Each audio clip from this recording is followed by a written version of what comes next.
Bros and foes and heroes. Gonna tell you about bros and foes and heroes. Gonna tell you about comic books, costumes, facts, boots, and other stuff. In this week's issue, Jaguar Man and Purple Tigress.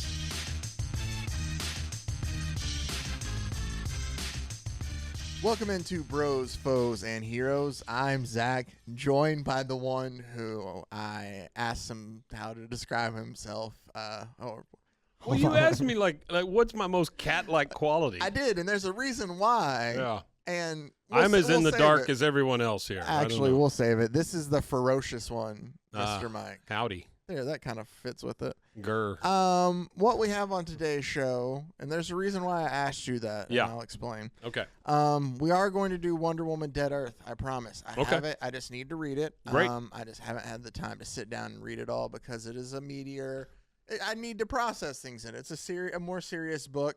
What we're covering today is not serious at all. Lawrence Taylor looks very disappointed in you. He always is. Look at his face. Is he disappointed with me? Man, or is he disappointed first with this Mark guy steals my Gastineau? apples, and then the other guy won't read the comic book. For those who don't know, or for those just listening, Mike has a poster behind him of an old Sports Illustrated cover of Lawrence Taylor, who is wearing his blue Giants uniform, and Mark Gastineau in his white Jets He's stealing his uniform. apples. Both from New York, hence the apples, I'm assuming. Why is his helmet full of apples, though? Because it says the Jets are always second banana on the cover. Yeah, none of that makes any sense. Does it say? It says in second. the Big Apple. Yeah, But why don't they still? Again, why is his helmet full of apples? Because what they're happened? in the Big Apple. Okay, that doesn't make any sense. You go to the Big Apple, they fill your hat full of I see apples. what you're saying. You're asking for me to explain why. Literally, why are there apples in his helmet? Helmet? Because somebody thought. Did they go picking? They're in the Big Apple. Did they go picking together? Hey, Mark, let's go get some apples. No. Based off how Stop taking my apples. How Lawrence Taylor is guarding those apples is maybe Mark Gastineau said, "Hey, LT, let's go apple picking."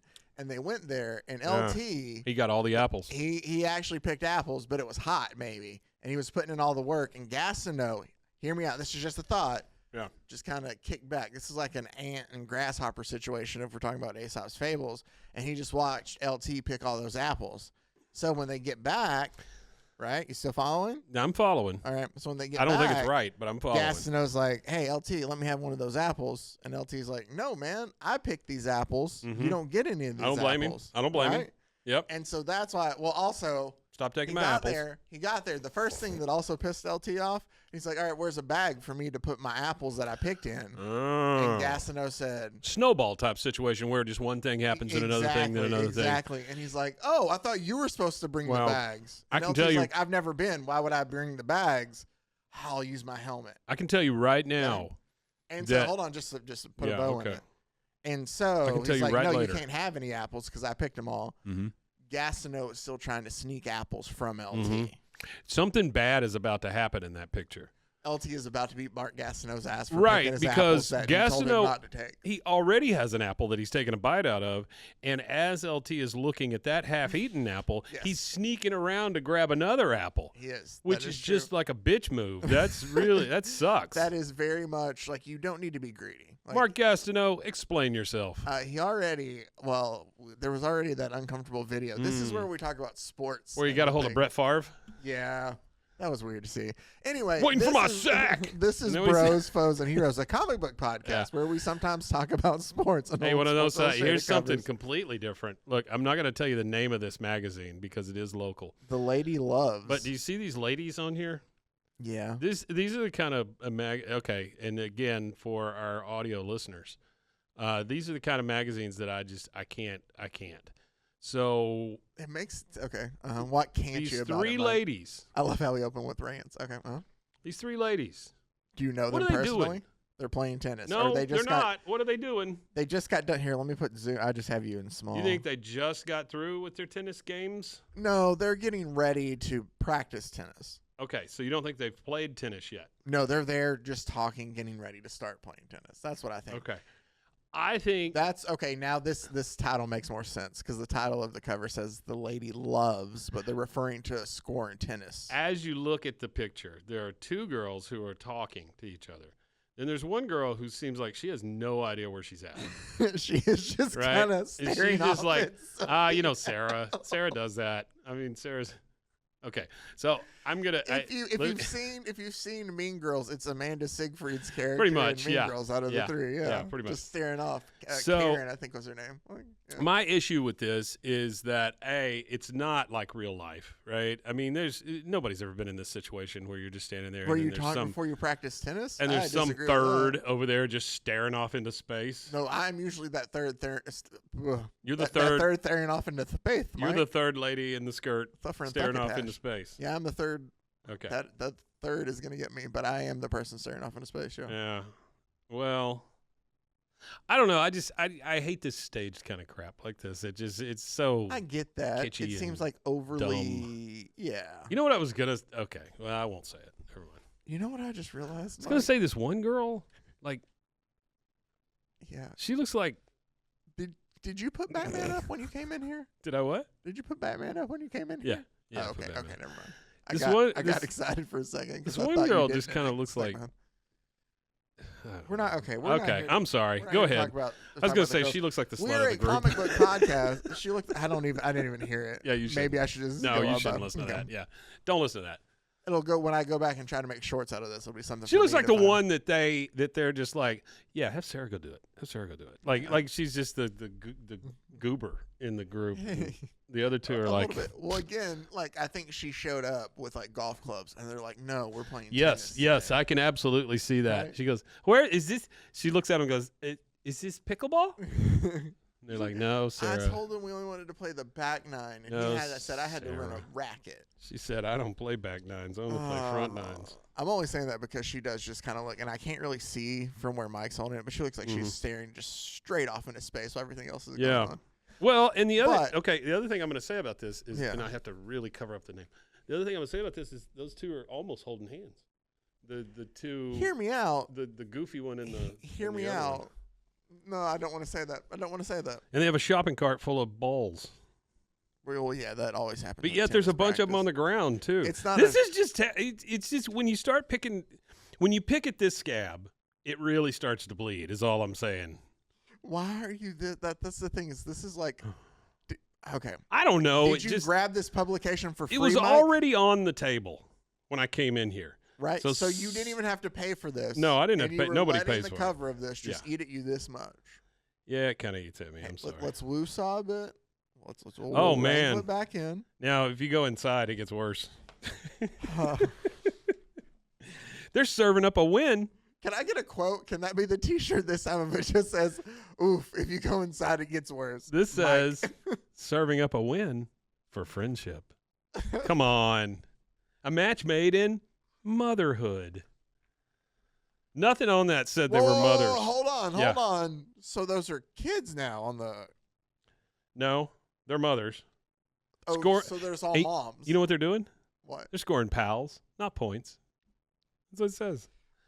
Like a region? Take a swing at starting your own social group, says Lolita.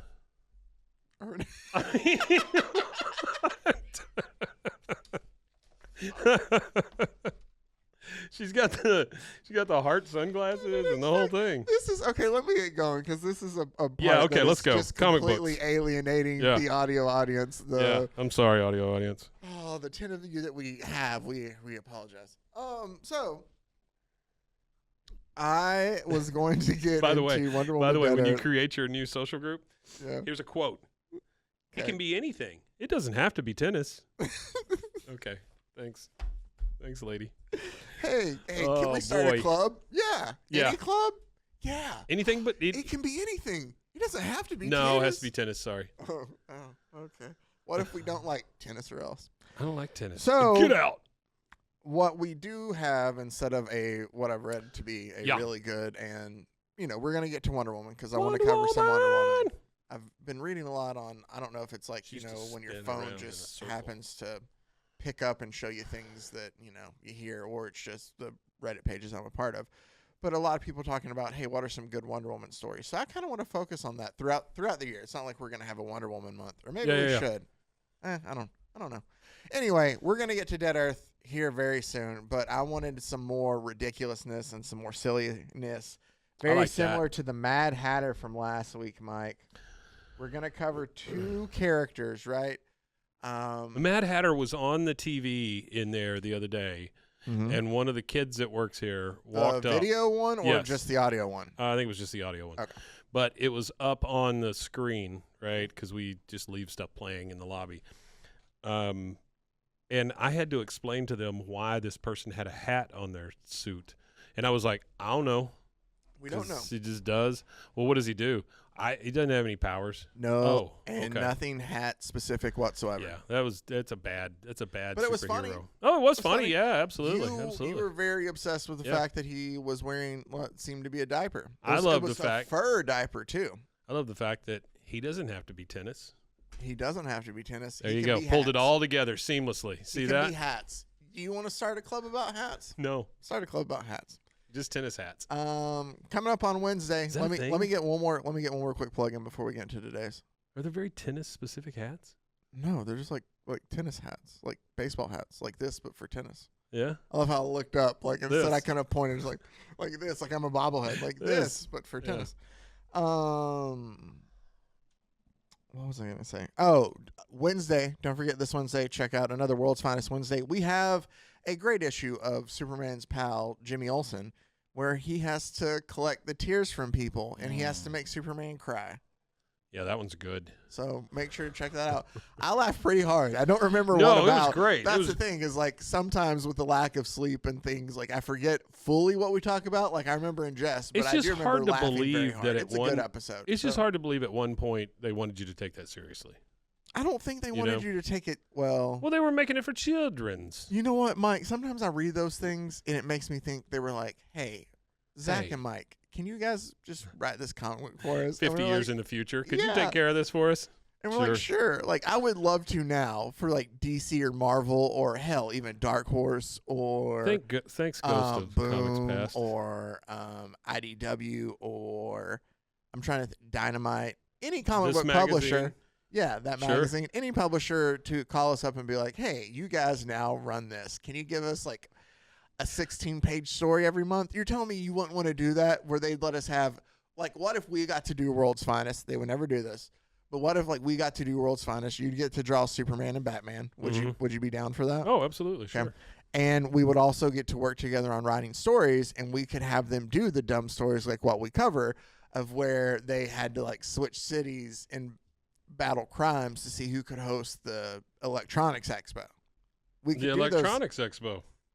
We covered that. I know we did. Okay. Yeah. Anyway, that was a good pull. So check out. Thank you. Okay, check out the World's Finest Wednesday. Oh, Mike's on a task. He's drawing something this week again. Superman pals Jimmy Olsen. Our Superman's pal Jimmy Olsen. I can't remember issue 125. It's Superman's saddest day. So there you go for that. So he had to cry a lot. Now that we have talked like 12 minutes about nothing, let's get into today's issue where we have more Golden Age stuff. Both of these characters, Mike, are from Fox Features, okay, which was a comic book publisher back in the 40s. We are covering. Let's see my picture of Superman. Hold on, let me pull you back up real quick. Let me see. Oh, I actually like that. You like that? I like that. You like his giant package? I do. Okay. Are we talking about like his chest, or are you talking about the giant bulge? The way you draw it, looks like he does have 3 legs, or is that his bulge? And then he's just he does. He's got 3 legs. Is that his thigh gap between there, Mike? Is he just like very like bow-legged Superman? Here's the thing: anybody watching this, I can actually draw. I just I was being stupid. I promise. Oh man, this is like if Charlie Brown grew up to be Superman. The thing. Are you telling me people don't want to read our Batman and Superman adventures? Maybe we should make a. You write it, I'll draw it. That'll work. We got to change it a little bit so they don't come after us until they actually give us World's Finest. Scooperman. So it'll be Booperman and Satman. You just got to change the first letters of each, right? Sure, that's all you have to do. Booperman and Satman. That's what I've heard. Yeah. Copyright. Anyway, okay. So what we have today, Mike, more Golden Age from Fox Features. Yeah. Both of these characters we're going to cover 2 appearances each, and they have a lot of things in common. This is a furious feline fanatical episode of That's why you asked me what I was Bros, like. Foes, and Heroes. Okay. Which, by the way, we're like 10 minutes in, and Mike said he could shit in a box. So what I didn't, you give it some context. Sorry. I should give context. Give That some is not context. fair to Mike. You asked what my most feline-like feature was, and I looked at you and said I shit in a box. That's true. And you were like, okay, okay, fair. we'll roll then.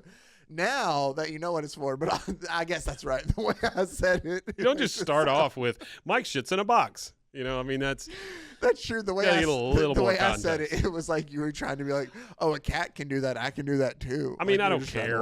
If people think I shit in a box, I don't care. Now that you know, though, do you have a very specific box, though? Do you have a different answer? What, my most feline-like feature? Yeah. No, still shit in a box. Okay. Yeah. So both of these are feline characters. Not cough up air balls. Both of these, though, are from Fox Features. Okay. So very animal-centric here. Yeah. I dug through the comics we have here. The only thing I could find for a set piece is the cat from Beneath the Trees. Oh, yeah. Where Nobody Sees, who was allergic to lavender and who kept her dead husband stuffed in bed next to her. If you haven't checked out Beneath the Trees Where Nobody Sees, go back and do that. That was a great series. It was very good. But our first of these two. By the way, everybody saw it. Everybody saw it. Well, that is Beneath actually the Trees, but everybody saw it at some point. That is actually one of our most listened to. Like, everybody seems like it's a really good series. Yeah. Huh. Well, thanks, everybody. We'll start with an All Great Comics is where our first character makes his appearance. Not the O'Brien twins and Joan Mason. Here's the thing. In the same issue? Did you know? I was going to say, no, maybe I should save this for just to surprise you with, but I feel like you know this person, but I just want to make sure. Maybe I'll just ask you and you'll forget. Do you know who Pat Boone is? I do. Okay. Mm-hmm. There's Pat Boone comics. Are there? Yeah. Oh. Yeah, I just assume that he stole comics, probably written. So what is it? What are the O'Brien twins saying to each other? I have no clue. Because I can't really read back up as I was just making. This is 1945 when this issue came out. Hey, Waterman, those knights are after us with their blades unsheathed. And the other one says something completely different. Blades? Who'd be thinking of shaving at a time like this? Boy, that is good comedy. Also, there is no Green Mask or Rick Evans with the wings on his helmet. And Joan Mason? No, Joan Mason. She just gets a hand put over her face. Oh, here's the thing. That's her power. Joan Mason just gets kidnapped. Joan Mason's dead right after this panel. It's two panels. And here's the thing. They got lazy with dialogue because it's a muffled hand. It's it's just lines of like, yeah, that's all for Joan. Joan Mason. Oh, man. It's just, but the thing is, since she's a cover, it's like 16 pages of her. Yeah. No, Mike. 128 Oh, boy. Jaguar. We're going to talk about Jaguar. Jaguar Man. That's the thing. It's Jaguar Man. Uh-huh. Here we're introduced to him, and he is. Why does that guy talk like that? Why does he say "wit dat devil cat ebony"? They all wit dat. All the bad guys talk like that in this. Because they're like 30s thugs, or but it's 45, but they're all written like that. Yeah, okay. Like that broken up speech. And nobody is just stringing this guy up and dragging him out of town because he's dressed like a freaking leopard. No. Okay. A jaguar. Mike. That seems like that would go over well in the 40s. Like you just dress up like a jaguar and start walking down the street. Oh, yeah, no, everybody be cool, though. So, Jaguar Man fights crime and fights. I love the fact that you have to say that like it's a thing. It is a thing, Mike. I'm showing it to you. Yeah. Fights crime with his pet jaguar. Mm-hmm. Ebony. But we find out he's a guy by the name of Steve Lane. Okay. And he is a line house keeper at the zoo. Does he know Marsha Mason or whoever was on the front cover? Joan Mason? Joan Mason. You can't remember Joan's name already? No, she's very generic. This is also the tale of the tattooed egg. He had two stories that we're going to get into. The tattooed egg? The tattooed egg. Boy. Well, these bad guys are walking by. They're talking about tattooed eggs right in front of. They're just talking about tattooed eggs? It says, because the boss wanted to be sure we'd be nowhere near the bulls when you was sprung. Bulls are supposed to be cops, I'm assuming. Yes, I'm assuming. Or prison guards, usually. Maybe. Yeah. But they're out and they're at the zoo, these two guys talking. He goes, so I could give you a glad word. After tonight, it's 1945. Mm-hmm. After tonight, we'll have this burg in our midst because we're all set to use the tattooed egg. That's all it says. Okay. And then he's just kind of like, man, we got to get out of here. I don't want, with this big cat around here, like, it gives me the willies, kind of freaks me out. And so they leave. But the zookeeper, Steve Lane, was that his name, right? Is that Ebony that's in the bars? bars? That is Ebony that's in the exhibit. No, yeah, okay. Steve Lane. All right. Walks over and goes, what's wrong, Ebony? You're exciting all the other cats. Apparently, after the gangsters left, Ebony started, like, not meowing. I don't know, like, roaring or, like, meow. Yeah, just upsetting other cats. Started shitting in a box. And so Steve goes there and he goes, listening to Ebony, Steve's curiosity is aroused. A tattooed egg? What would a tattooed egg have to do with gangsters? That's right. He just talked to. So he talks. I know. The other way. That's not where you are. He talks to Ebony and he can understand what Ebony is saying. Number one, Ebony can understand what humans are saying. Yes. And then has the ability to get those thoughts and feelings over to some other human. Yes. Through meows, maybe? All right. This is good so far. Okay. A moment later, he's like, Ebony, we'll look into it. A moment later, Steve Lane becomes the amazing Jaguar Man. He's about to fall on that fence and impale right in himself. His gooch, right in his nutsack. Yeah, it's gonna hurt. Yep. But just like kebab them. But both of them are just gonna be like impaled on that fence. It's gonna impale Ebony too. Yeah. But it says who together with Ebony hurdles a secret fence or a secret exit. It's a fence that doesn't make it a secret exit. No exit. They just jump over it. And he's like, all right, first we'll head to the Museum of Natural History and see if we can pick up some clues from the curator there. So they show up, and the curator's surprised, and it's like, usually we only see dead subjects here. That's a live jaguar. Man. But it looks honestly like he's not wearing his mask in those top two pictures, even though he's supposed to. But at the same time, what mask? What? Because honestly, he has no mask. Here, like I'll take my messy hair, but it's like it's just cut out like right here. Oh, that's cool, It's Mike. like this. I'm Jaguar Man. I mean, honestly, you can't tell who I am. Just be like, no, you're my. Here, should we just keep it? Oh, I thought we were gonna be just two cool guys here. How about that? What's up, cool kids and teens that What's aren't watching this? What's up, fellow students? There's that Steve Buscemi gift that I love. That's yeah. Hey, fellow young kids. Or anyway, and it, like on his shirt, it says "your band" or something like that, or just "band" or whatever. Yeah. So Steve Lane shows up and he asks, and the curator tells him like, "No, I don't know anything about a tattooed egg. Sorry, but maybe you should go see our ornithologist." Thank you. I thought they're an expert. Ornithologist takes because he takes care of birds, and so he's saying tattooed egg. Yeah. I got it. Okay. So how do b-boys do this? Very b-boy. How do they leave their hats all sideways? We've talked about this before. I feel like on an old episode, the bit with Ryan Philippe on SNL, where it's like the hip hop kids or whatever in the bear cave. Yeah, the ones caught in a cave. Yeah. Yo, let's dance it out. That's a great, or maybe it's the dance. Yeah, whatever it is. It's because Sudeikis is the one over on the side. Yo, dance it out. You know, or what? He just uses his deep ass voice.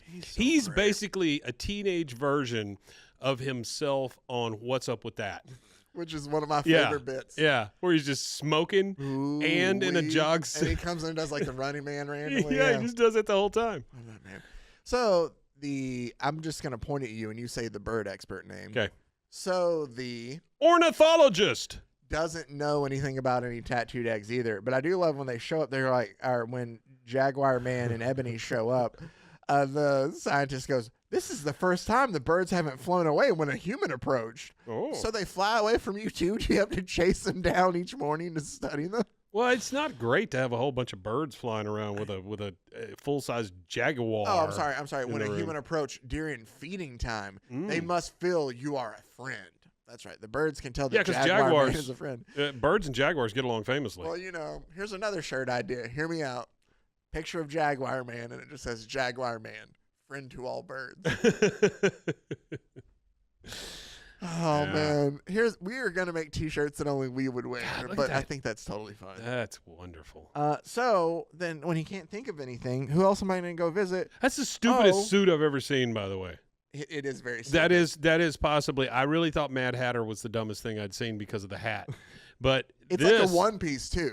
This just looks like fucking pajamas with a hat. Exactly. Is what that looks like. With ears though on the Yeah. hat. Like my little kid has a jacket that has barriers on it. It's Yeah, very that's similar. exactly it. It's one of those little kid things for a grown up. Yeah. So I'm a Jaguar. as he's leaving, No, he's you're like, not. "Oh, the bears give me an idea, an idea. I The got an bears give me idea. idea.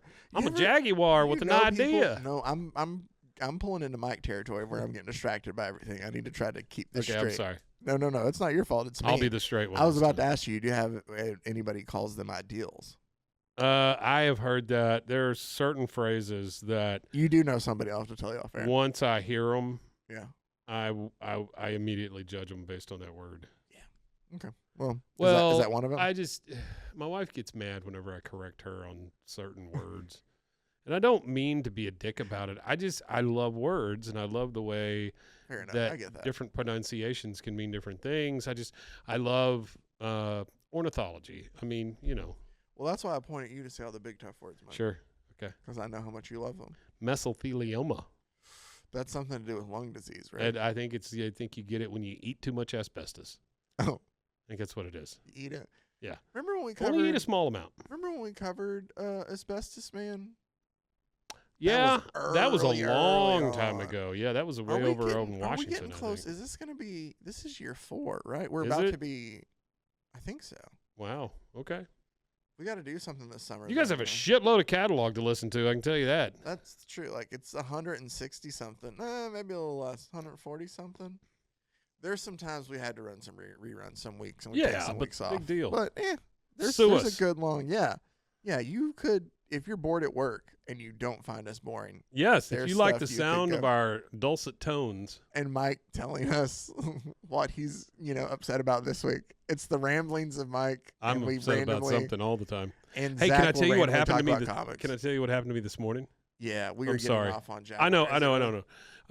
I'm angry at the hospital. I'll tell you about it later. Okay, so Jaguar Man. I was just making sure before we just lost this episode. Yeah, I get completely. it. Sure. So, which going back and trying to make shorts, Yeah. there are some episodes I would like we imagine. do, It's like hard. the episode about Supergirl and Comet, like not just Supergirl, but Comet the Super Horse. Mm-hmm. I'm pretty sure we talked about 2 appearances. It's almost a 2-hour episode. I know, I know that has to be. Here's the thing: I can't bring myself to go back and fully listen to it because I know it's just us probably getting lost on one Sure, topic and sure. then me being like, "Oh, let's get back to where we were," Well, I'm and sure then it's a lot randomly talking about horses. Supergirl dating her horse in human form. Go check it out. I still have a problem I really with that. sold it. I still have a real problem with That Supergirl movie is going to be badass, though. So Jaguar Man decides, hey, those birds. Getting back to our story, Mhm. those birds gave me an idea. Maybe a tattooed egg is a kind of food. I'm going to go ask Monsieur Pierre. Monsieur at Pierre. his penthouse cafe. Cafe. Cafe. I cannot speak today. So he shows up and he's like, "No, I don't know of any tattooed egg as any food either." No, you idiot. I So don't know what he's you're like, talking "All right, about. well, we're on the trail of a clue about a tattooed." Dude, Tattoo, tattoo, we're tattooed on egg. the trail of a clue about a tattooed egg, is what Jaguar Man tells his Jaguar Ebony. Why do they always look like somebody just placed them in the shot? Like that third panel there. It's the same. It's almost like the same movement as when they came in the window, when they went over the fence. Like it's like gravity doesn't affect them. No, not at all. Or they just took it and they just transitioned like the same thing over another Very well panel. could have, yeah. Or copied it and traced over. Cut and paste. But they decided, like, hey, we visited all these people. You know, we haven't visited a tattoo artist. He'd There you be able to go. help us Yeah. understand this a little bit more. Tattoo an egg. What are So you crazy? they go to a guy who is the so-called king of tattoo artists, right? Uh-huh. He's a king of tattoo artists. King of tattoo He just artists happened to be right there in their in town. 1945 in He's their the king. town, Sure. right? And so he shows up, he knocks on his front door, and the tattoo artist shows up, and he's a little surprised. He's like, "Jaguar Man, what?" And he's like, "Don't be alarmed. I'm sorry. I didn't want to break in on you, but I was only hoping that maybe you could help me with these clues about tattooed eggs." And he's like, "Tattooed egg, ha ha. See how my tattoo needle, it shatters the eggshell. Can't tattoo something that breaks under that needle, ha Sure. ha." Yeah. Don't want to do that. Trust that guy 100%. I wonder if anybody's ever talked to Jaguar Man about this package, like how it's just sticking right out. You and 'Cause that's a big old packages lump. today, That's a Mike. big old lump in a Jaguar's down their regions. Yeah, well, I mean, all Jaguars. Oh, I didn't mean to make it like that. Yeah, but this guy is a guy, and No, hey, you can say that about a lot of guys, Mike. This guy is a this guy. guy's a guy. who is now put on pajamas, and now his junk's That's hanging out. crime. Yeah. So, I can tell what religion he is. Look at oh, really? Huh. Yeah. Okay. Oh, I get it. Get it. Hey, thank Get you it. very much. I So, Jaguar Man and Ebony leave, and as they leave, Ebony points out to Jaguar Man, because Jaguar Man so far has done nothing in this. Ebony points out to Jaguar Man. Well, it says- Pardon me, Jaguar Man. As Jaguar Man departs, Ebony calls his attention to visitors entering the tattoo artist's store. Sure he does. Verbatim, that's what it says there. Yeah. And they realize, like, He hey, just looks at him and goes, meow. hold on. With those men with the sea captain are the same ones who spoke about the tattooed egg at the No, zoo. there's a sea captain. Like Ebony Yeah. points out, like, those are the two guys that I overheard them talking about the tattooed eggs to begin with. Sure. Well, so, is it out of order? No. Okay. Then it says they go back to knock on the tattoo artist's door, and there's no answer, so they break in. And when they break in, Because that's what you do in somebody's house. they hit the floor, Ebony. Someone threw an incendiary device at us, and a fire breaks out. And as they're down there, they're like, hey, look, what are these eggshells doing down here? And they go to get out of the house, but the doors now have secret bars that have, like, iron bar or steel bars have slid over them. What? And But slid bars have slid over the windows without them knowing. But they So go they're out trapped in the- horizontally. They don't go down. Yeah, but they're trapped in this burning house now. So Ebony and Jaguar Man leap to try to get out, and Jaguar Man works to bend these horizontal steel bars. Do we have any idea what his powers are? No. Let me save you this question. He's fleet of foot like a jaguar. Let me save you this question. We don't know the powers for either of our heroes. That's Okay. That's one of the things they share in common. Great. They both made 2 appearances. We're in that world. They both have giant Packages. cats in their Oh. name. No. And we never know either of their powers. Okay. So Well, we know he can bend some bars. he can bend some steel bars, and Sure. he bends it and he goes, got to force these bars further apart before we, there, you can slip through, Ebony, save yourself. That's right. He's a righteous man. Mm-hmm. He tried to save Ebony. And Yeah. that's where it ends. And What the fuck? What? I'm kidding. Jaguar Man burns in the fire. That's it. The last And they we see is sold this to Jaguar kids Man. in the 40s because they were like right out of the Depression. They're like, you got to be ready for what And might then happen. somebody sells his bones. But then it says, turning back, Ebony seizes Jaguar Man's collar. So the Jaguar grabs Jaguar Man by his collar and, like, pulls him through the bars. I'm starting to think this cat is smarter than this man. He is.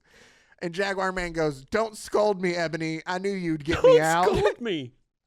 I'm all right now. Hurry. Turn in the fire alarm, which I'm pretty sure is supposed to be turn on the fire alarm. Turn in it.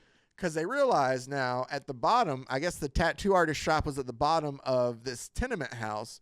So the fire is building up, then smoke's getting to everybody else, and they have to rescue Ebony and This guy's trapped in a mental hospital somewhere. And Jaguar this is all Man. taking place in his drug-addled brain. have to rescue all the tenants out of this tenement house. Mhm. You want to know who they save for last in all this? Who's that? The baby? There, your baby is the last to leave the Thank building. God. Yeah. Well, save the baby for last. First, Oh, you've saved my baby. Oh, I'll always remember you for this. last oh, one thank in, you. last one out. God, That's how that works. I guess so. Yeah. While they're there, the ambulance, let me update you on the story here a little bit. Okay. With the fire under control, Mm-hmm. he's walking with this doctor, who I'm assuming is there with the ambulance, because we see the ambulance. Jaguar Okay. Man is walking with him. And the doctor says, or the ambulance driver, whoever this is, goes, woo, I'm glad the ambulance will be empty. We've been hoping there wouldn't be an epidemic of fires, which sometimes happens. What? Epidemic of fires, Mike. Damn, Mrs. O'Leary's cow again. Exactly. Maybe we're in Chicago. Throwing a lot of 2nd and 3rd degree burns on our hands. Until now, we've been very low in our supply of a very effective anti-burn drug. It's called Don't Set a Fire. Luckily, it's being unloaded at Pier 6 tonight. See? So let me read this to you one more time because I think it's funny. Woo! I'm glad the ambulance will be empty. We've been hoping there wouldn't be an epidemic of fires, which sometimes happens. It does. Throwing a lot of second and third degree burns on our hands. Until now, we've been very low in our supply of a very effective anti-burn drug. Luckily, it's being unloaded at Pier 6 tonight. See? They show up. And he shows him a paper, and Jaguar Man goes, coming by sea, let me look at the shipping news. What? The ambulance driver just has the shipping news on him that talks about this. News. And he goes, the anti-burn drug is being unloaded at Pier 6. Oh, no. Right. But the Neptuno is unloading eggs at Pier 7. Hold on. The Neptuno. The Neptuno is the name of a ship. Sure. So he shows up, and he's like, tattooed egg, tattoo artist, sea captain, fire, anti-burn drug being unloaded at Pier 6, eggs at Pier 7 next to it. Really it all adds up, and the sum will equal ... question mark? Oh. It's really starting to come together, though. He's honestly, he's gained my respect. He's kind of like that guy in the hat with the pipe. That guy in the hat with the pipe? Yeah. Who? Well, Professor Sherlock. Plum? He's kind of like Sherlock. Oh. Yeah. Yep. You know Ebony why? or Jaguar Man? Do you know Ebony why I for said sure. it that way? Because I could not remember the name Sherlock Holmes. That's true. So I just let Fair it enough. ride. Oh, all right. So Jaguar Man and Ebony show up at the docks, and sure enough, they see the tattoo artists and some of the other guys unloading eggs, unloading the anti-burn drugs off the ship at Pier 6. Anti-burndo. And the tattoo artist goes like, come on, guys, you hurry up. The police are going to catch wise and realize we aren't real stevedores. Not real what? Stevedores? Stevedores. Stevedores. Stevedores. Thank you. I guess those are hands on a ship, maybe? Oh, it is. It's people who work at a dock. Okay. It's stevedores. Thank you. Okay. I just thought it was funny because it has Steve in it. Mm-hmm. But it's like, if you guys don't hurry, the police are going to catch wise that we aren't real stevedores. And so Jaguar Man and Ebony try to stop him, and the tattoo artist throws an incendiary at them. An egg. Another one, and it explodes, and they jump into the river, but this one's filled with gas. Okay? The river's full of gas? No, the egg is full of gas. gas. The incendiary device is full of gas. Yes, Okay. which you've kind of figured out already about what it is. Well, what the hell else is it going to be? Exactly. So Jaguar Man and Ebony dive into the water, and you see them, they like dive all the way down deep, like to the bottom of this. So this is a jaguar, not Jaguar Man, but his pet, who can hold its breath very long as well. Sure. They climb back up on the Neptuno, which is the one with all the eggs on there. You got to be careful because those jaguars, I've seen them come up through your toilet. That's very true, sometimes. like snakes. Yeah. And when they get back up, they realize that everybody is now on the ship with the eggs. And so they're, all we have to get away are these incendiary devices or these eggs. So they like dump them all over on them, and it starts a big fire on the ship that traps the men in there as Jaguar Man and Ebony escape. Well, while the ship catches fire and burns down. So these eggs, as soon as you throw them, things catch on fire? Throws it and it like explodes and catches on fire. Okay. So Jaguar Man and Ebony hop out of the burning ship. A steam engine seems like a little dangerous. And it goes, if this tow rope lasts, we'll be able to tow the burning ship where she'll do no harm. There you go. Faster, Ebony, faster. No, you say it like that, Mike. Look at that panel. Yeah. See how big that ship is? Yeah. That is a man and his pet jaguar paddling a tow ship. Well, or not a tow ship, but a giant ship behind them, towing with a tow rope. And they take it to the police. And then I think that's the least of our concerns at this point. Fine. Yeah. They rescue all of the crooks off the ship, and hand them into police. Sure. And Jaguar Man tells them, here's the egg I saved from the flaming cargo. The tattoo artist tried to throw me off track by breaking an egg with a blunt needle, but the egg is tattooed with a self-sealing incendiary liquid. It would have caused blazes in unsuspecting homes. So that's right. They were just going to put all these devices in regular homes and just start random fires. That was their plan. Yep. That was their What plan. a great plan. And then later, back at the zoo, Jaguar Man becomes Steve Lane, keeper. Here, Ebony, this meat will take the taste of the case of the tattooed eggs out of your mouth. Ha ha. The end. He says ha ha at the end. He says ha ha. A whole year later, Mike, in 1945. Oh, boy, look at that. Jaguar Man makes his second appearance a whole year later. But you don't understand. This is Zoot Comics with a laugh fest of gaily colored comics. This is another thing these characters have in common. They both take hiatuses between their appearances. So from 1944 to 1945, his second appearance, and we're introduced to Jaguar Man. But wait, what happened to Ebony? That's right. Ebony's not around the second time. Well, they only have a certain lifespan. This is Jago. Jago the Jaguar. Jago the Jaguar. Sure. And also they're breaking out of spaghetti noodles. That's not Steve Lane. Wait. No. What? That's Jaguar Man, who is also, he works as a zookeeper, but his name is Maury Main. Maury Main. Maury Main, like a lion. Yeah. A lion's but mane. the first one was Steve who? Steve Lane. L-A-N-G-E? L-A-N-E. Or L-A-N-G? I'm pretty sure. Hold on. Oh, yeah, I'm pretty sure it's L-A-N-E. Oh, Lane. Gotcha. Okay. Yeah, L-A-N-E. Lane Steve to Maury Lane. Maury Main. Okay. Sure. Mm-hmm. His second appearance. Just go back to that cover real quick. Somebody had to approve that. Oh, I just noticed the bear weirdly locked up over in the corner there too. Well, not only that. And the monkey. And whatever that monkey is shooting, he hit him. You see that? Like the dude got shot in the belly. Or wiener, whichever.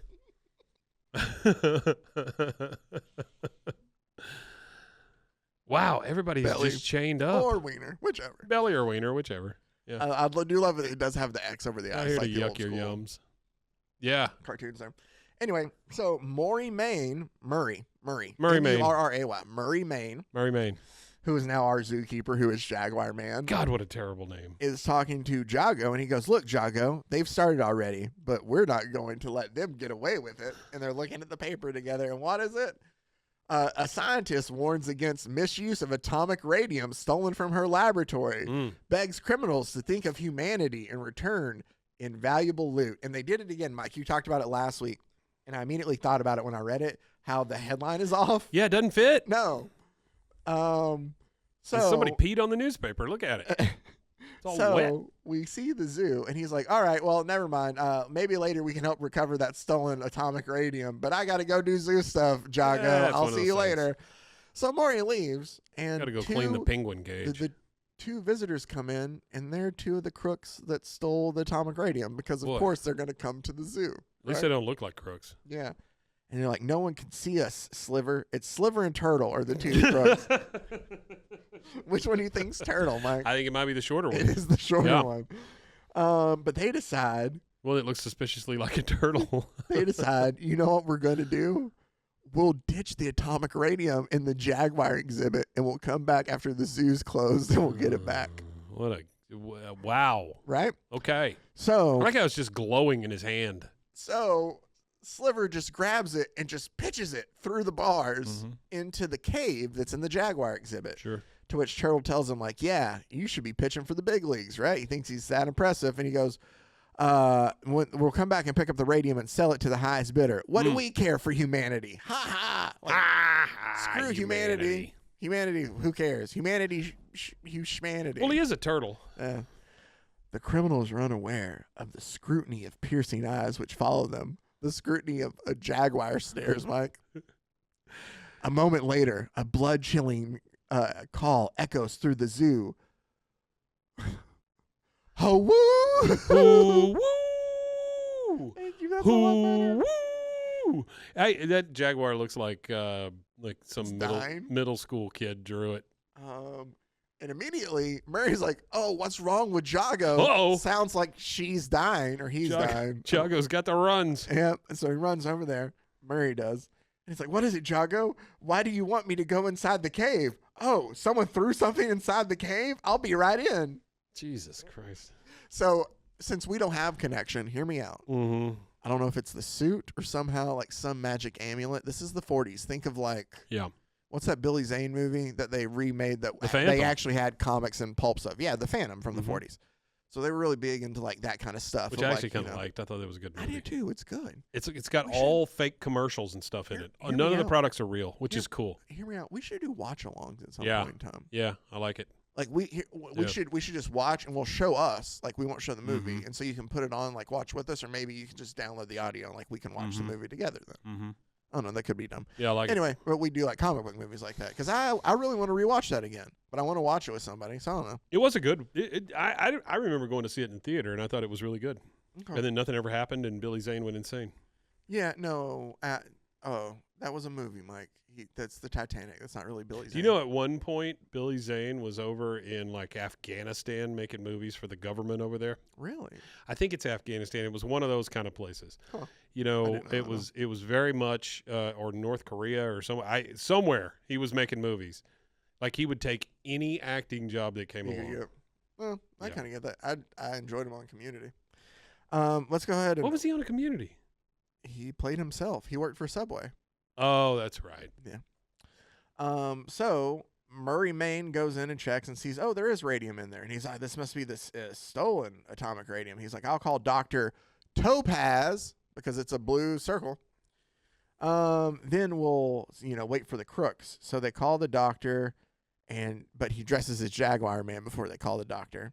And she comes over, and they wait for the crooks, and they all go in there. The crooks do. No more jaguars jumping on the bed, is what she said. To get the radium out of the cave. And when they go in the cave, Jaguar Man and Jago, because he takes Jago out of the cave to make the crooks not have to worry about it, so they feel safe. Mm-hmm. And when they lunge in there, they leave the radium. I forgot this. They do leave the radium as bait, and the crooks are able to get it. And they use a gas pellet because it's always gas with that's a great look. It's always gas with Jaguar Man. The gas shell, cough, cough, to get out. Always gas with Jaguar Man. Well, remember the incendiary things? Yeah, I was just saying. So the two crooks get away with the radium via helicopter. So Jaguar Man and Jago decide to chase him down with good old Dr. Topaz. Well, it just comes right off the tongue, doesn't it? Mike, Jaguar Man and Jago. And Jago. Do you want to guess how Dr. Topaz travels with them, Mike? Telepathically. No, do you see her down at the bottom? She is riding Jago. Oh, yeah, well, of course. Sure. Because she is not quick enough to stay up with Jaguar Man. Jesus Christ. So Jaguar Man can run the speed of a Jaguar, and she's riding on Jago's back as they chase after the crooks and then see them leave on helicopter. So they decide to go to the skies to be able to catch up with them and stay with them. They decide to go to the skies? I don't know how they get up on the rooftop buildings, or the building rooftops. I don't know, but somehow they get to roofs. Look at them running across those buildings. And Dr. Topaz rides on Jago's back as the Jaguar leaps from roof to roof along with Jaguar Man chasing after this helicopter. Yeah. Eventually, they leave her on like a bridge, and they're like, this is where we must go. And so they dive off the bridge onto the helicopter. Here's the part that I loved about this, Mike. You ready? Mm-hmm. Never mind firing at them, Silver. Speed up the propeller blades. They'll fall into them and be slashed. And then it says, fool, you didn't speed up the blades in time. And so they're able to just make it through the helicopter blades and land on top of the helicopter. That doesn't seem right. I don't know much about helicopters, but I do know they cut that guy's head off. Exactly. In the Twilight Zone movie. Oh. It did. Yeah, that's really real. Did. Yeah. Cut his head off. So it's moving slow enough to wherever he can make it through, which seems to be incredibly slow. How are they still in the air then? Exactly. Yeah. Exactly. But they apparently land on top of the helicopter, and somehow that leads to them being on the ground, just like playing catch back and forth with them. Like there's not a lot of and then that leads to them being taken to the police station and turned in. And then they wrapped this fucker up real quick, didn't they? Just and then they jumped into a helicopter, beat him up, and took him to the cops. Bye. Drink more Ovaltine. They go back and they give the Dr. Topaz the radium back, and they're like, "We owe you all a great debt." And he just goes, hands it to her. Here's the radium. And then Jaguar Man goes, "I'll be seeing you." I hope not. That is, unless you need me. Back at the zoo, You see, Jaguars are gentle to all those on the right side of the law. Evil never pays. I don't think that's the way it works. And then the kids just go, gee. And that's the end of Jaguar Man. Wow. So, along with Jaguar Man. And jumped into a fucking helicopter. Yeah. Blade first. Along with Jaguar Man. You didn't speed it up fast enough, sliver. And also, let me make sure that it came dumbass. out the same. Also came out the same year, 1944. Ooh, all good Fox. comics. Yeah, so hold on. Let me look at this one. It was all something too. It was Zoot. So they had all great comics. Zoot. And all good comics. And all good. I'm going to assume all good comics came out first, and then they're like, what's better? Great. And all great comics came out. I do admire the inception of this picture, though. Like, because it's like keep stacking. The kid reading the comic. On the cover is the kid reading the comic. On the cover is the kid reading the comic, so on and so forth. Huh. So we have. Nice job, Rick Evans. We've read this issue before, Mike. Oh, really? Or about a character from this issue before. Somebody by the name of the Puppeteer. Do you remember the Puppeteer? Oh, I do remember the Puppeteer, yeah. He had a pet bald eagle. Uh-huh. And the only way he could be turned into the Puppeteer was somebody had to play the first notes of Beethoven's Fifth Symphony on his magic organ. Oh, shit, I'm the Puppeteer. Back at his puppet lair. Mm. Right?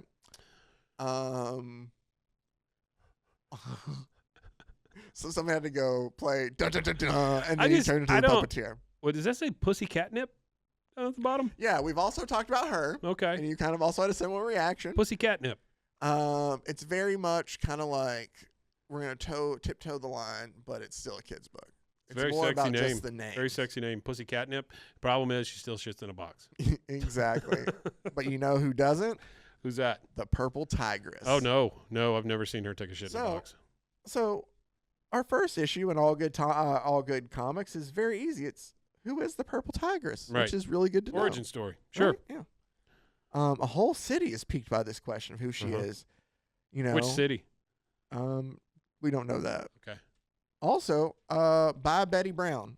So that's cool to see in 1944. That is kind of cool, honestly. Yeah. Woman here. Let me go ahead and give credit for Jaguar Man. So she did not write Pussy Galore or whatever the fuck we said. Pussy Catnip? No. Pussy Catnip. That's even better. Jack Lane created. Hold on. Jack Lane created Jaguar Man, and the real guy's name was Steve Lane. Okay. Steve, you can't just be putting your name in comics. Yeah, but Betty Brown here. Now our character, as I get back here, of Purple Tigress. She's a Purple Tigress. In 1944. Look at her go. We get the paper, the Beacon, prints a headline that is becoming all more familiar. Purple Tigress captures the Stoltz gang, and all these guys. Eric here, Stoltz. It just says the Stoltz from the gang. Mask. So maybe, yeah, maybe the like the Jim Carrey movie? No, the one where his face was all funky looking, and Cher was his mother. Elephant Man? No, it's the Mask. Oh, okay. Eric Stoltz. Okay. He looks like the Elephant Man in it. He has that same disease. My apologies. Yeah. Okay. Right. And Cher is his mother, which I think probably started it all. But it's a very depressing movie. It's kind of like Kid in a Bubble kind of thing. Wait. Cher being his mother started though? Yes. Okay, I was just making sure I got the joke. Cher shouldn't be anybody's mother. But she is. She shouldn't be. She is. No. Okay. No, that should be illegal. illegal. So Purple Tigress is shutting down all these gangs, and everybody, like, all the guys are enamored by her, and all the women are. One of them's like, "You're not the Purple Tigress, Sally, are you?" And Sally goes, "Tee-hee, I'm not telling." So like, all the men want her, and all the women want a beer. At a night, there you go. That's it. At a nightclub, for the first time in her life, Anne Morgan is suffering from inattention. There's 3 guys that are there. Inattention? And the 3 guys that are sitting at the table with her are all going on and on about the Purple Tigress. Okay. And then one of the guys goes, "I say you're wrong in our, I say. I'm trying to figure out, I'm sorry. So Anne says, "So this Purple Tigress is beautiful. Well, you can have her." And then all of them are like, no, she's strictly from hunger, Anne. Like, she's a hag beside you, Anne. Like, they're all like trying to like make up for it. Yeah. And then Anne just sits there and goes, "I'm going to punish you. Don't talk to me." And then all the 3 of them are like, "I say, Anne, my cabbage, Anne. Oh, give us a break." My cabbage. Dear Anne, my cabbage. Then you make me fart. At a nearby table, this guy and another woman sitting there, and the guy goes, that blonde is angry with her boyfriends. Boyfriends, plural. All three of them are her boyfriends. Good spot in there, Chip. Right? And he goes and he walks over there and he pardons himself and he interrupts, and he goes and offers to dance with Anne. And while he's dancing, he tells her, like, my name is Thorne. And she goes, I know that you're Anne Morgan, the richest girl in the city. And she goes, I suppose I am. I don't know much about business. And after they're done, he nods and he's like, I'd be glad to advise you in business. Or, excuse me, I have to make a phone call.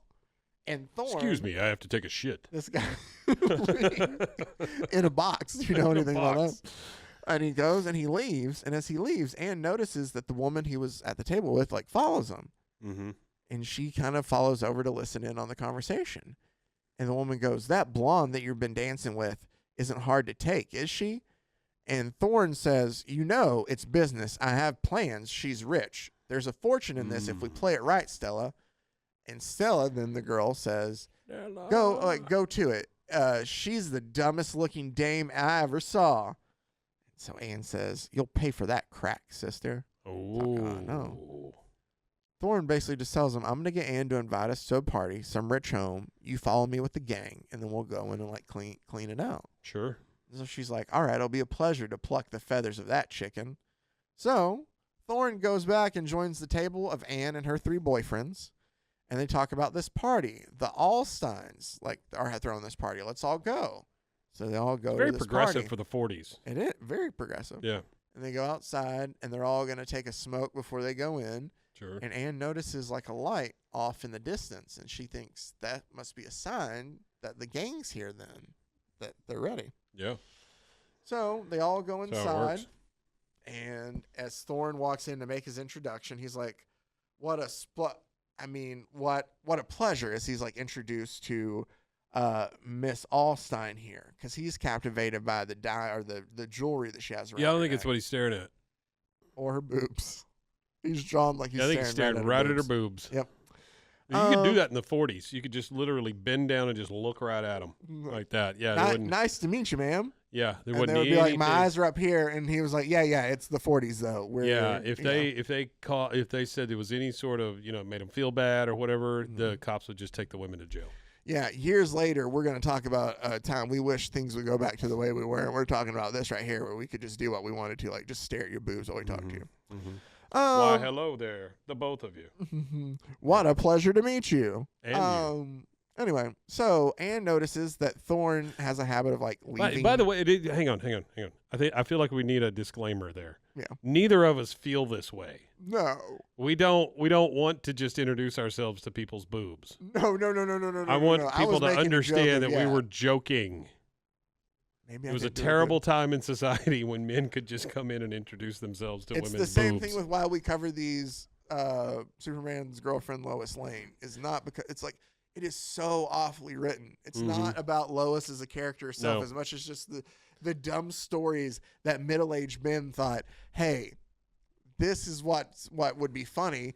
Lois should just always be obsessed with wanting to marry Superman to the point of where she might murder somebody. It's dumb stuff like that. Or go way back in the past and grab her a Hercules.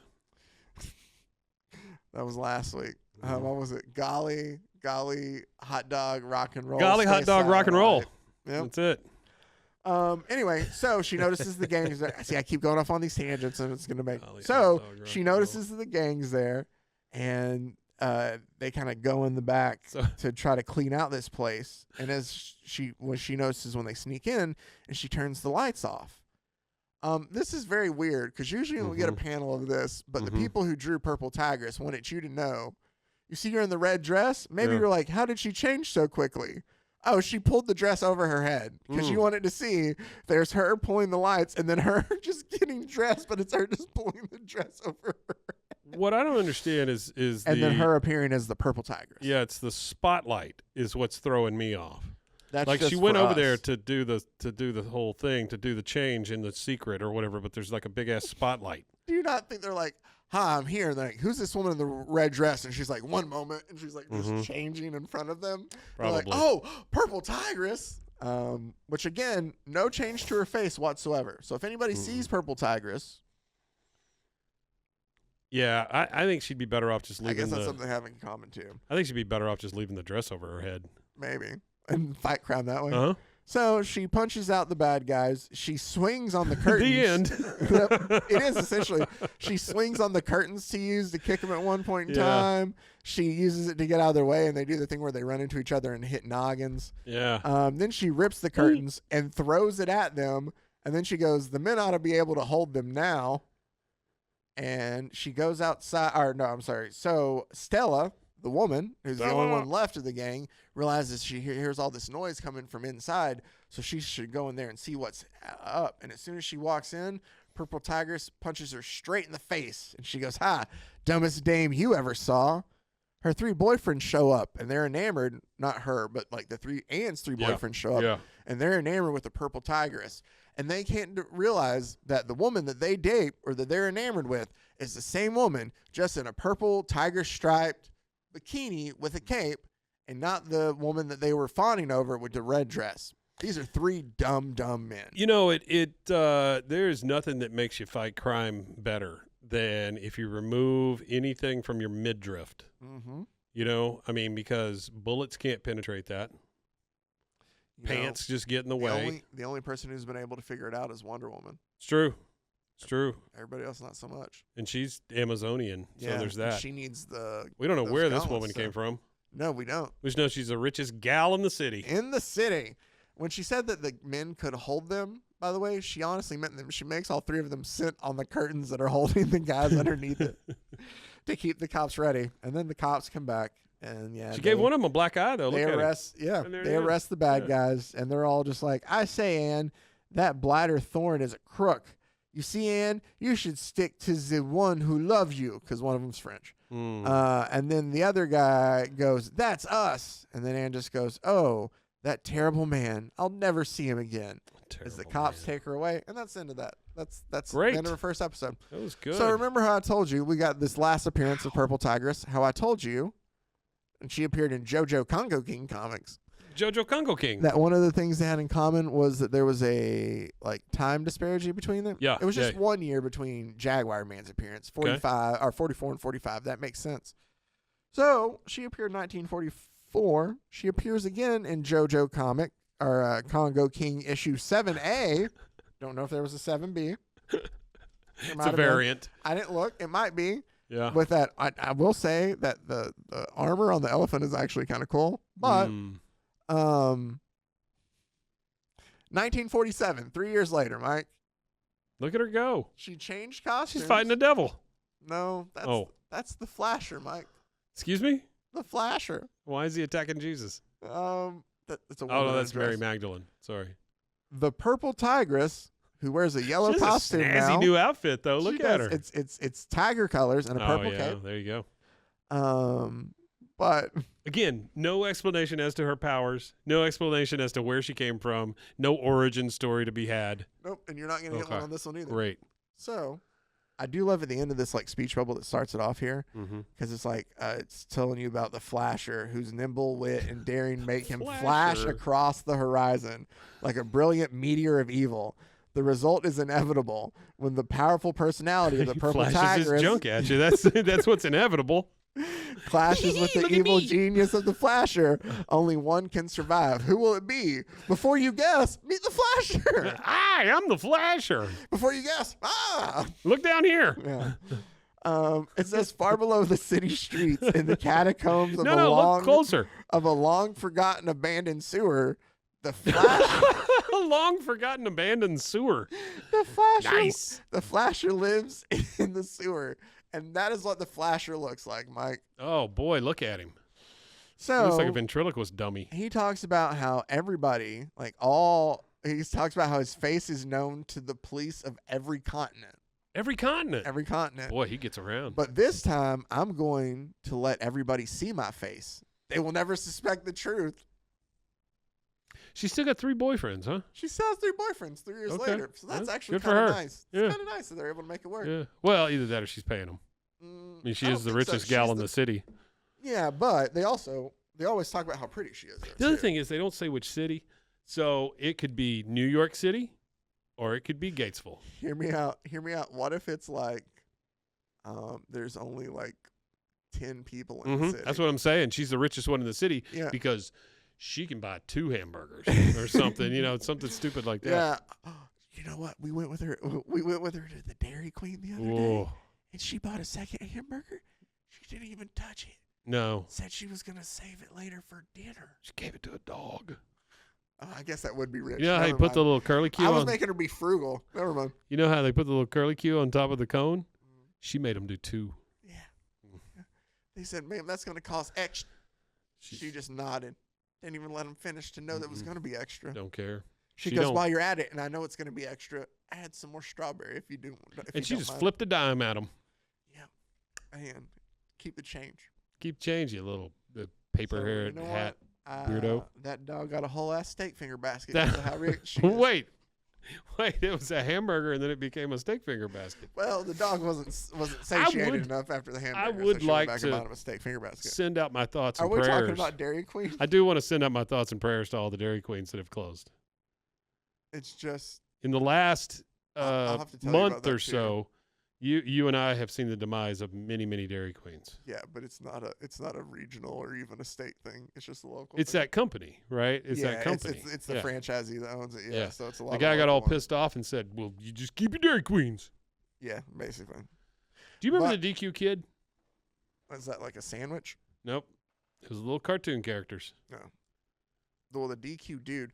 Okay. No, okay. DQ Kid.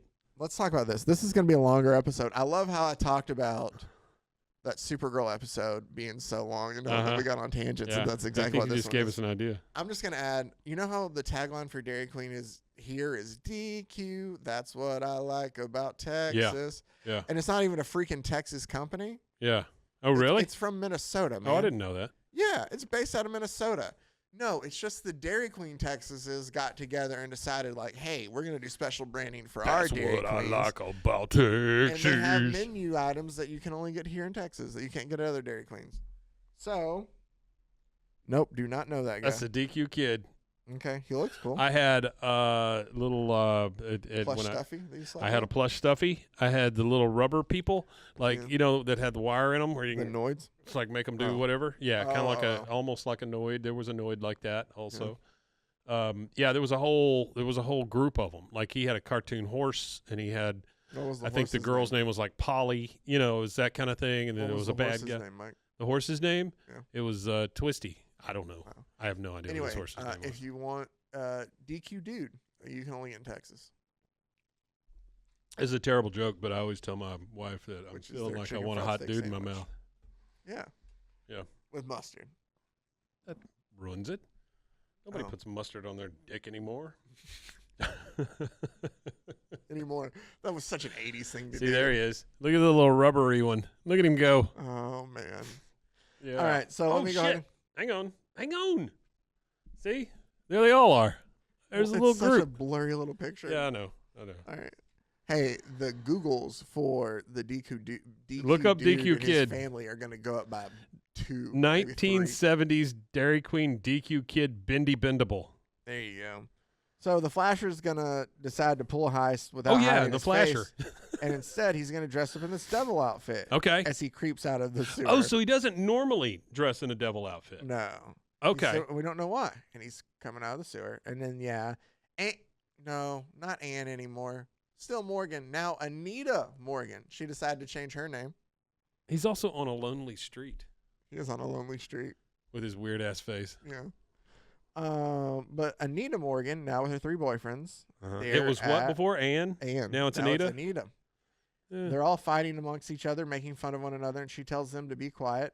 We came here to see Faust. It's the beautiful story of Marguerite being tempted by Satan. Really? Huh. So that's Marguerite as she starts singing. Okay. The opera unfolds. Now I'm getting the devil costume. Yep. Okay. And Faust appears, or, Mephistopheles. Mephistopheles. Help me out, dude. I'm drowning. Mephistopheles. No, that's not how you say it either. Now you've fucked up my pronunciation of it. How do you say it? It's Mephisto. Mephisto. Thankfully. There we go. We're done. It's Mephisto in Marvel. They shortened it instead of doing the whole. I don't know. Like, you don't have to call him Beelzebub 40s. You could, I guess the 40s they call a different thing, but Mephisto, you could just say Satan and be fine with it. Anyway, he appears to tempt Marguerite. But instead he starts running away, and Marguerite goes, "Where are you going? That's not in the opera." And it says, of launching into his aria, Mephisto does an unprecedented thing, and he leaps into the crowd, and he steals this woman's... Mephistopheles. Okay. Mephistopheles. I'm not going to say it back and forth. It's not a call and response to your fucking phone. Oh, man. That's how angry it was. I'm sorry. No. No, wasn't. I'm telling you right now, though, the Chartreuse Tiger or whatever her name is, it's starting to grow on me a little bit because they did tie in the Faust and the devil costume. Yeah. What is she? The Purple Tiger? Purple Tigress. Purple Tigress. Okay. And so everybody's like, oh, it's the Flasher. Somebody's got to stop him. How do they know it's a Flasher? Because he's world Because his renowned. face is known on every continent. On every continent. Everybody knows the Flasher. Yeah. He's known for flashing worldwide, Mike. Here's the thing. Did you love where you're like, man. Ask me about my wiener. I have to show you something. I really have to show you something. Oh. Is that what the Flasher says? That is a weird thing to be triggered by. But That's what the Flasher says. Anyway, so 3 years go by. They know you still want that sweet, sweet transition footage of her pulling a red dress over her head. Oh, we have lost it by the end of this one. Anyway, Purple Tigress shows up to try to stop the Flasher, and they notice, look, it's like he's been tied up in the ropes trying to get away. Look at that weird-ass leap she did. That's how she leaps. Then leaps to the stage. It's like, go back one more time. It's like she has a lot of gas or something. Look at, like her belly's all distended. Oh, and her leg is folded into that boot. It is. Well, it is weird. Boots. So she rescues the guy dressed in a devil costume, brings it down, and realizes that's it's not essentially the actual guy who was playing, the role, the devil role. So there you go. Thank you. So she changes back into her regular garbs and goes back to her 3 boyfriends. Yeah. I say, Anita, we saw the Flasher and the Purple Tigress. Ooh la la, what a woman! I'm sorry, that's the French guy. Ooh la la, what a woman! Actually, the first guy's British. How is your British accent? Mine's terrible. What does he say? He says, I say, Anita, we saw the Flasher. I say, Anita, we saw the Flasher. Is that it? Is that close? Sure. I don't know what that was for sure. And then the other guy I didn't tell you. They named them all. The other guy goes, she could be my gal pal. Oh. That's not what I needed. Don't like that. They're all named. Her boyfriends. Okay. Because she was attending the opera with her faithful beau, Reggie, who I'm assuming is the British one, Henry, which I'm pretty sure is probably Henri, and Butterball.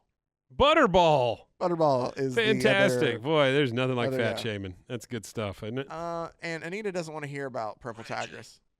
Well, then. Hang on. Reggie. Several days later, all 4 of them, you've lost it. I'm trying to wrap this up. Why do I like that? Several days later, all 4 of them. Oh, shit. I'm sorry. I really thought that was the end. No. They were like, we saw him. Okay, bye. I mean, that's how the rest of these have ended. No, this is their last appearance. You think they just let the Flasher get away and that's the end of it? Well, yeah. He's known on every continent. So then, several days later at the circus, they're watching these horse performers. All 4 of them, Anita and her boyfriends. And there's the guy. Reggie, Ennui, and Butterball? Yeah. Okay. And Anita. And they're watching this guy who's this all-star horse performer. Yeah. You see him with a mask on, and he's got what looks honestly like the devil costume with just a cape. Yeah. Yeah.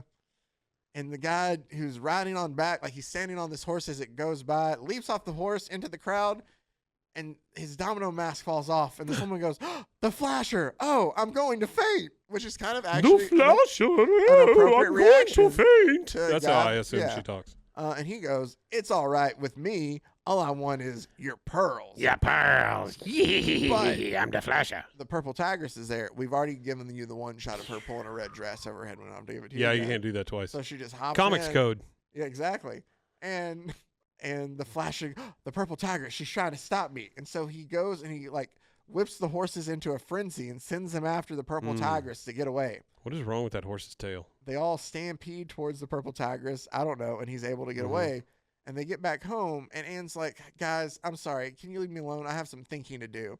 And all of them are like, oh, old thing. You should never think. Like these guys have nothing else to do. They just follow her around.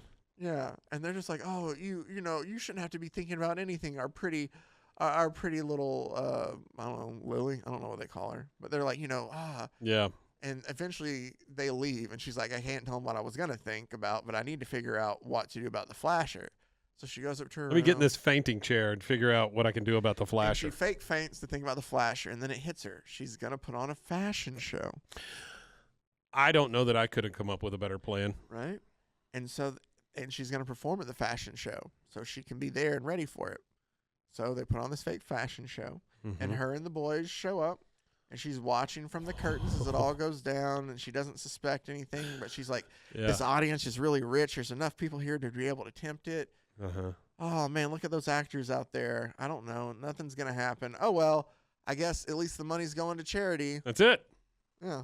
And about that time, look who should appear. Another domino mask. Thomas Jefferson. And it's not Thomas Jefferson. It's the guy wearing like a Mozart like costume. Oh, okay. Like he looks like. But the domino mask falls off, and it's the Flasher again.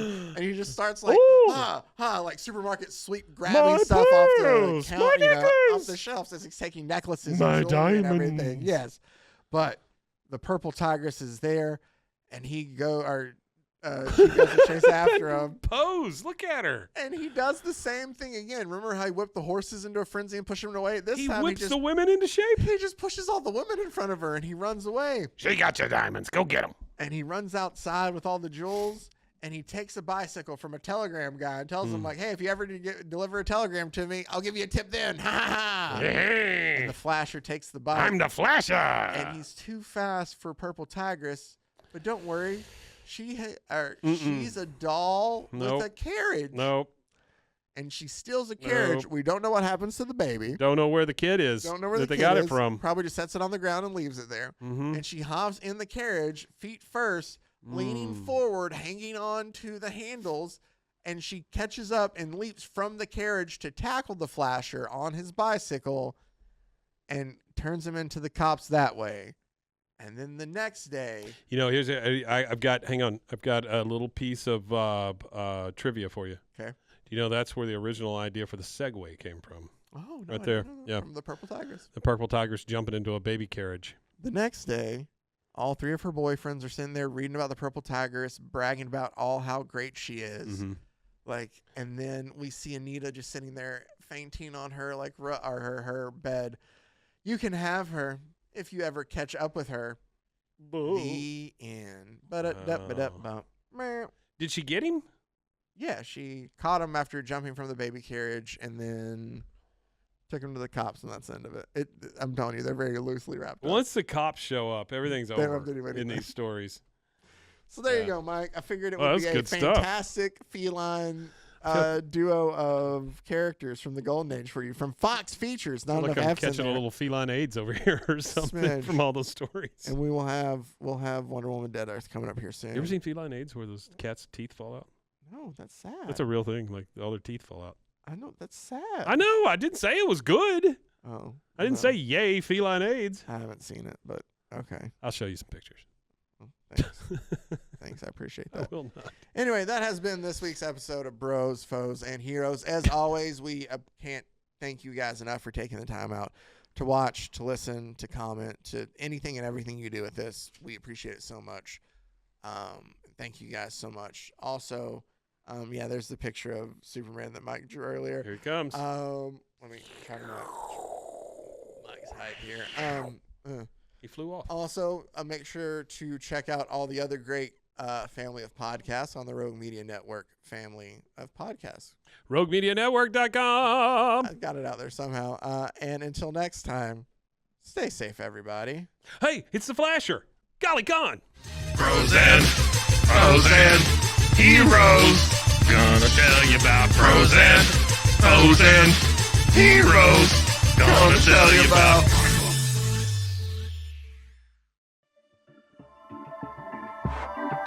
This has been a Rogue Media Network production.